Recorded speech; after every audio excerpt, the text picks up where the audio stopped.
नमस्कार बच्चों, आपका स्वागत है आपके अपने चैनल शिक्षा स्पार्क स्टूडियो में। आज हम लोग कक्षा 7 सामाजिक विज्ञान के अंतर्गत भूगोल की पाठ्यपुस्तक हमारा पर्यावरण चैप्टर पर्यावरण इन्वायरमेंट देखेंगे और इससे बनने वाले सारे प्रश्नों को हल करेंगे। तो चलते हैं टाइम को न गंवाते हुए। पहला प्रश्न है कि पारितंत्र क्या है।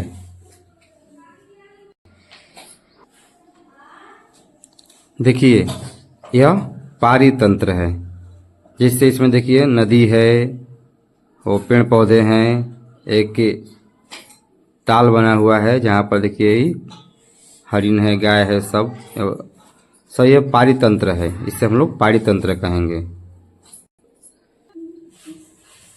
यहाँ देखिए लिखा है कि पारितंत्र क्या है, व्हाट इज इकोसिस्टम। तो इसका हल हम लोग यहाँ से लिखेंगे।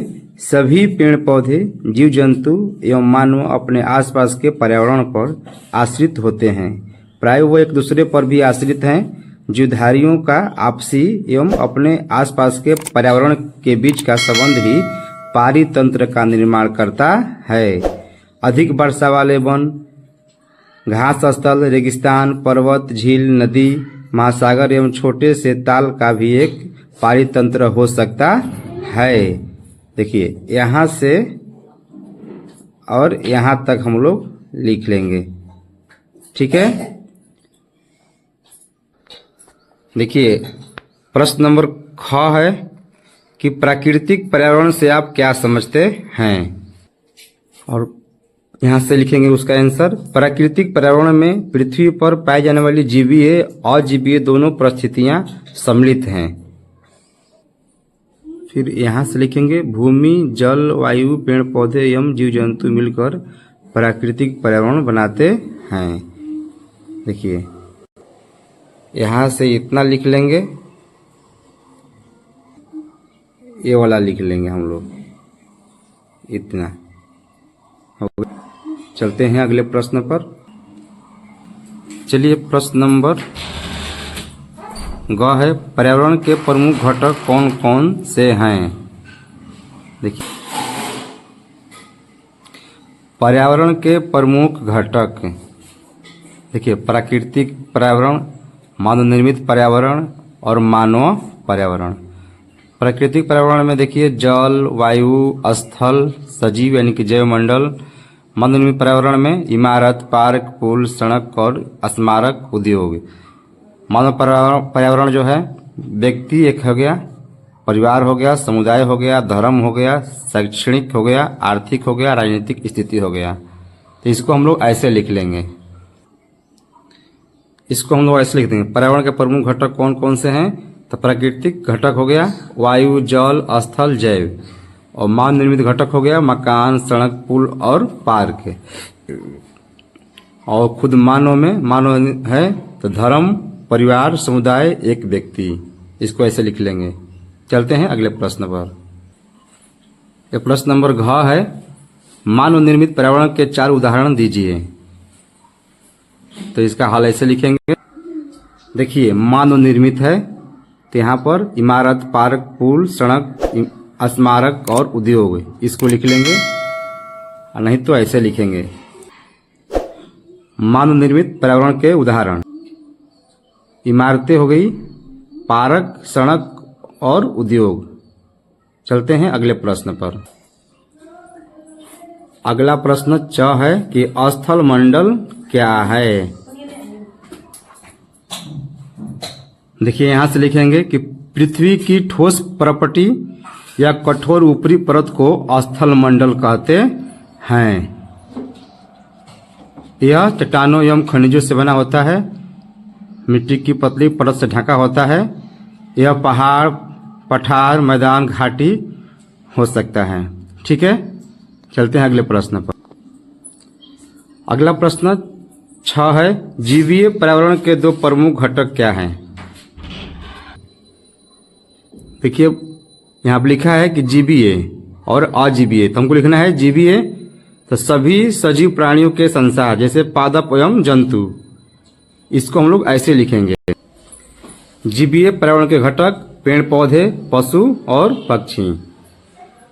चलते हैं अगले प्रश्न पर। अगर वीडियो पसंद आ रहा है तो आप लोग इसको लाइक करिए, शेयर करिए और चैनल को सब्सक्राइब कर दीजिए।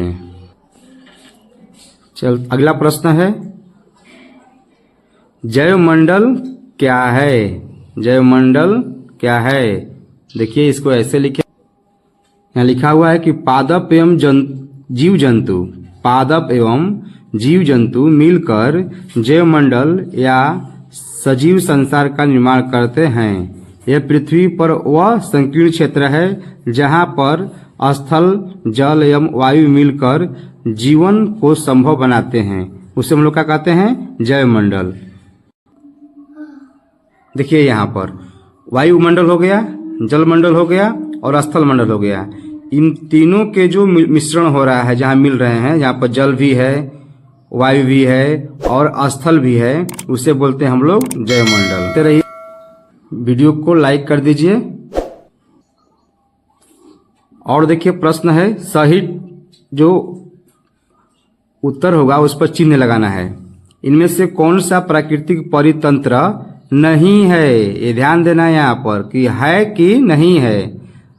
नहीं है मतलब देखिए, मरुस्थल प्राकृतिक परितंत्र होता है। ताल क्या होता है? ताल हमारे गांव में हम लोगों द्वारा बनाया जाता है, जिससे ये ताल है जो प्राकृतिक परितंत्र नहीं है। अब वन अपने आप प्रकृति बनाती है, यह होगा, मगर ये ताल जो है प्राकृतिक परितंत्र नहीं है।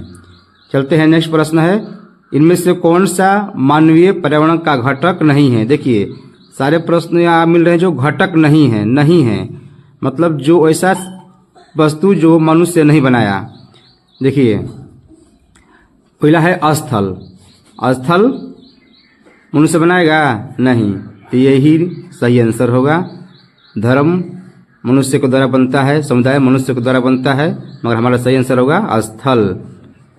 और प्रश्न ग है, इनमें से कौन सा मानव निर्मित पर्यावरण है? पहाड़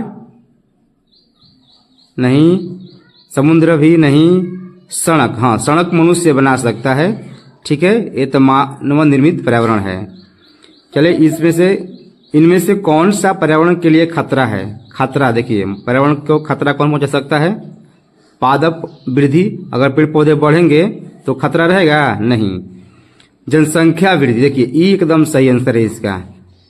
आप लोग जनसंख्या वृद्धि पर टिक लगा लीजिए। और फसल वृद्धि, अगर धान गेहूं ज्यादा होता है तो उससे दिक्कत नहीं है, मगर जनसंख्या वृद्धि ज्यादा होगी तो हमारे यहाँ पर्यावरण के लिए बहुत बड़ा खतरा रहेगा। चलिए प्रश्न 3, निम्नलिखित स्तंभों को मिलाकर सही जोड़े बनाइए। पहला है जैवमंडल। आप लोगों को आगे प्रश्न मिला था कि जैवमंडल किसे कहते हैं?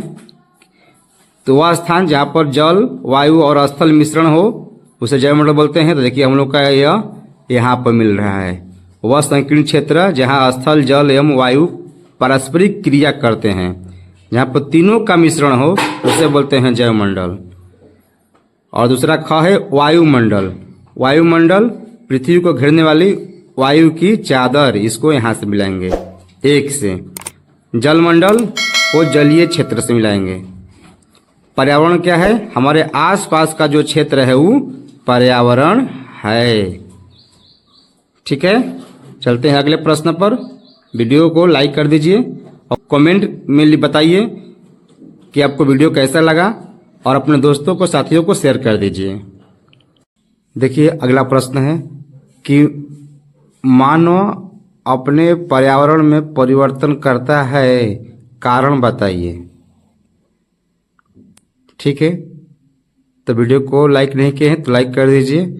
इसका उत्तर हम लोग ऐसे लिखेंगे, मानव अपनी विभिन्न आवश्यकताओं की पूर्ति के लिए पर्यावरण में परिवर्तन करता है।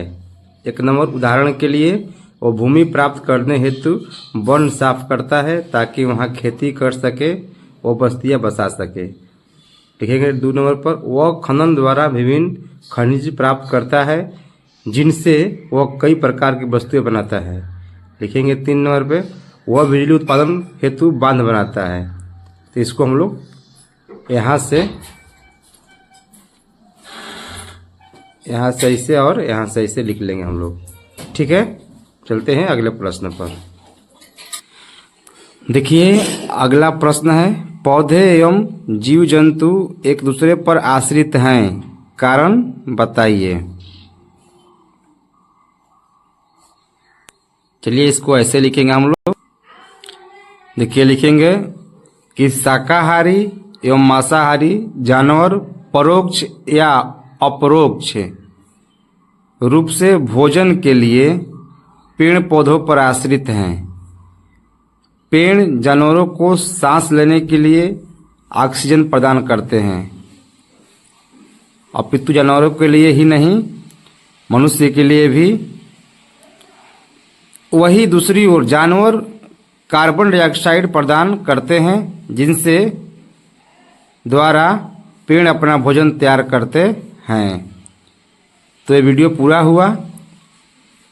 अगर चैनल को सब्सक्राइब नहीं किए हैं तो सब्सक्राइब कर लीजिए, वीडियो को लाइक नहीं किए हैं तो लाइक कर दीजिए और वीडियो को अपने दोस्तों साथियों के पास शेयर कर दीजिए और कमेंट करके बताइए कि आपको कौन से टॉपिक पर वीडियो चाहिए।